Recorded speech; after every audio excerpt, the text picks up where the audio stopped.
Welcome to Popternative, where we dive into topical discussions from the worlds of pop culture, social media, and sports. Here is your host, Peter Remoliotis, aka PD Beats. PD Beats here from Popternative, speaking to Sophia Lillis about Dungeons and Dragons Honor Among Thieves in theaters March 31st. Welcome back to the show. It's so good to see you again. Yeah, it's nice to be here.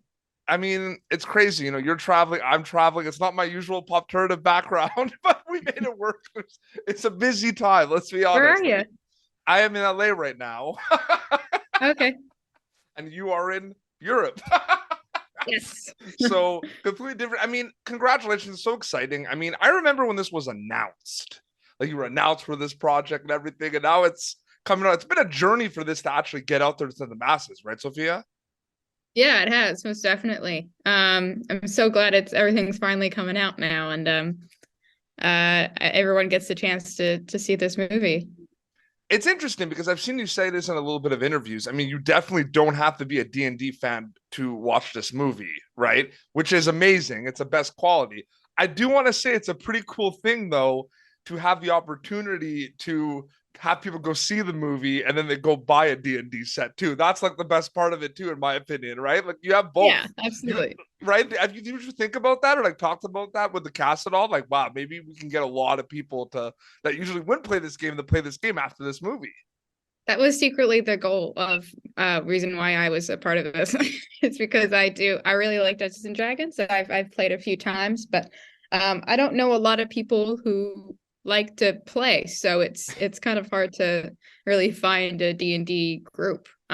So hopefully by the end of this, everyone would be, because I feel like people are afraid to play Dungeons and Dragons. I feel like it's like they feel like, oh, it's so much math and whatever, and there is a bit, but it's not something that you should feel daunting to like, oh, I have to learn everything about all the lore and everything. It's not really that necessary. It's all about like having fun with your friends or family. It could be a fun family game too. So Absolutely. Now there's more Loser Club. It kind of ties to Dungeons and Dragons because Finn played Dungeons and Dragons and Stranger Things, and now you're in a Dungeons and Dragons movie,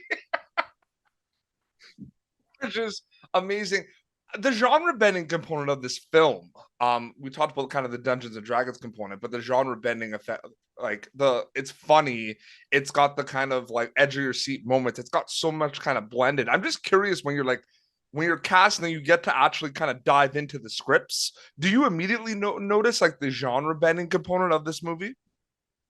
yeah, I thought it had a very unique voice. I think with the usual action type of films, fantasy films, that I feel like they do have also a sense of humor, but it's very much of like the same type. I think with this, it's weirdly people call it kind of Monty Python-esque, which I can see. It's a kind of very, the way it's written is a little, it's a very unique tone that kind of separates it from the other action films, because I also think one thing they mainly focus on in this one is the relationships between these characters. Not too much about like the fighting the dragon or stuff like that, even though that type does happen. It doesn't it's in the movie, absolutely. Right. So I think that's what makes this really, really special, is the just the what they focus on for this project. 100%. I wanted to know your first reactions to what you would be doing in this film, right? Obviously there's a task at hand. Everyone has a goal in this film, right? But you shape into different animals and everything. Like, what is going through your mind? Like, did you know about that for the audition process for this? I'm just curious because it depends on the project. Sometimes people know a lot early on, and then some people have no idea, right? So I'm just curious. I got the script from the get-go, and so I knew what my role will be. And I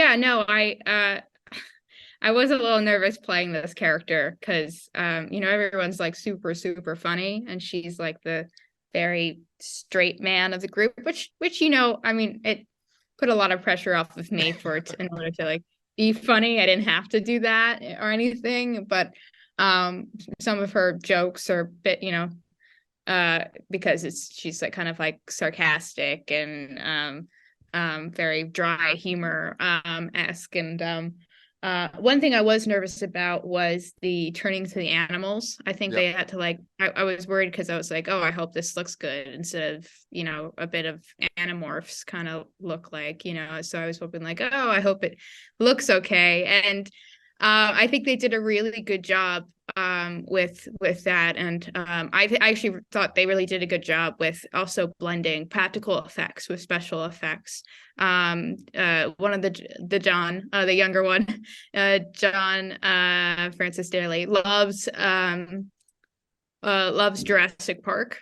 Yeah. So he put a lot of elements, even a few references in there from Jurassic, and they really pushed this practical effects. Of course, they can't use all special practical effects for everything, but this blend that they did, I think, made this a lot more magical, and made it kind of blend the line between reality and fantasy. So yeah, I was a little nervous at first to see what would happen with that, but it ended up being okay. The scale for this before it was like the trailers came out, but the scale of this movie before you filmed it was massive. It's coming out soon. The scale is massive. I mean, it's such a big project. I mean, the cast of this movie is incredible. I mean, you got to work with some incredible storytellers on this. The other way around, I mean, some incredible storytellers got to work with Sophia Lillis as well. I do have to say that. I'm saying that, all right? Sure. But I mean, what was it like when you officially when you all got together and you all were starting to kind of really dive into the work, right? Because there's like the cast reads and everything. But what was it like when you were like, okay, now this is the group of people that I'm going to be working with for a while now? Like, what was that like the first kind of like 3-4 weeks on set? Like, I'm curious about that. Well, it was really nice to go back to ensemble work. I haven't done it in a while, and I don't mind doing solo stuff, but to have like an actual ensemble there and be there as a group, it's a little less lonely. And you get to really meet these people and know these people. And I remember the first day we got together, we did like this first like a session of D&D together to get to know our characters and everything like that, and get to know each other. And it was a really good icebreaker, I think, because we got to play as our characters. It was set kind of after the everything happened in the first movie, and just to kind of see how it goes. And it was overseen by one of the Wizards of the Coast, which people who work for D&D and stuff like that, and it ended up being a lot of fun. And it was a little, I was a little worried because it's kind of difficult. When we shot it was during COVID, so it's going to be a little bit more difficult to hang out on the weekends and stuff like 100%. that. No, absolutely. Yeah, a lot of these films were still filmed. It's like all these interviews people are talking, and it's like a lot of films were still shot over the pandemic. Like they're coming out now. I think last time we spoke was for Uncle Frank on Prime Video. Yeah. And I just love the range of characters and stories that you continue to play. Like, it's just incredible to me. That's I love it so much because I'm still a big horror movie fan, and we talked about that last time and everything. But I just love the fact that you look at a lot of the films and TV shows you've worked on right now, not even the genres. I just feel like the characters you've gone to play are all really different too. Is that one of the best things about being a storyteller? Not only diving into different worlds, but playing completely different characters, Sophia?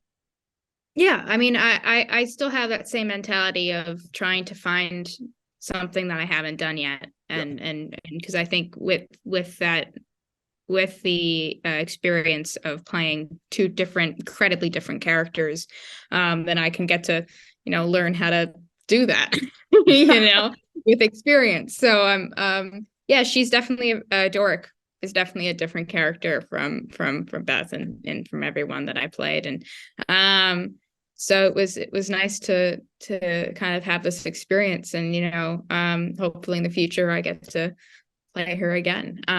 Yeah. But yeah. Absolutely. This is a movie theater movie. This is a popcorn worthy Saturday night movie. Dungeons and Dragons Among Thieves. Like, I mean, this is it. You know what I mean? This is why we do what we do. This is the movie theater movies, okay? Obviously, there's going to be the edge of your seat moments. You hope people have a good time and everything. You specifically, is there an element of this film that you're really hoping people kind of enjoy, or something that you're really hoping they get out of it specifically, besides kind of the obvious? Because the obvious thing is get your popcorn, sit down, and have a good time, right? Right. I hope I feel like because it has such a different tone to it, and I feel like it's kind of going in a different direction from the normal action films that are being made now. I'm hoping that it will become kind of like this force of change in order to make more movies like this. And I think also, again, with the practical effects, I'm a big practical effects fan. I feel like it definitely changed up the movie a bit, kind of having this blend. And I feel like in the future, I would love to see more practical effects in movies. Is it still weird though? Because even in the It movies, there was the effects. Is it still a weird feeling, like filming the scenes, rapping, and then looking at it, and like not like sometimes it's like feels completely different to what you actually shot? Because it's still a weird feeling. Or do you get used to it? It's still a weird feeling, but hopefully I'll get. I feel like it's just like you get in the zone, right? Like I feel like being on set, you're in the zone to work, and you're not really thinking about a lot of those things. And then you go back and see the playback, you know what I mean? So especially when a lot of those for the It movies, a lot of those behind the scenes videos came out showing like how it was filmed. It was like a complete double take of what it actually looked like. Which is awesome. Yeah, I'm so excited for people to see this film. They're gonna be able to see it March 31st. Honestly, like I said, movie theater popcorn, and it's exciting. We have to be excited. Sophia, thank you so much for your time. It was really great catching up with you. No problem. It was nice catching up with you. Did I tell you a dad joke last time you were on the show? I mean, it was 2 years ago. I usually tell dad. Did I tell you a dad joke? Maybe. I don't know. Do you have one? I do. I have a lot. I got a dad joke calendar for Christmas once, and it was a really bad. It was a mistake. So, why shouldn't you trust stairs like a staircase? Because they're always up to something. Oh wow! I was gonna get it. There was that restaurant you went to on the moon. You said it was really good food, but you said it had zero atmosphere. Terrible. No, that's awesome. Thank you so much. I'm really excited. And you have an Instagram account, right? People can keep update with stuff there, right? It's just your name, Sophia Lillis. I think so. Yeah, it's just there and everything. And the film is coming out. No, awesome. Thank you so much. And congratulations. Seriously, this is really exciting. And I'm really happy for you. Congratulations, Sophia. Thank you so much. This has been Popternative, youtube.com/Popternative for previous episodes. Until next time, this is Sophia Lillis. You can catch in Dungeons and Dragons, Honor Among Thieves, and Peter Beats signing off. Thank you for tuning in to Popternative. Make sure to check out our past episodes of Popternative on YouTube. Be sure to like Popternative on Facebook and follow us on Twitter. This has been an Autograph Communications production.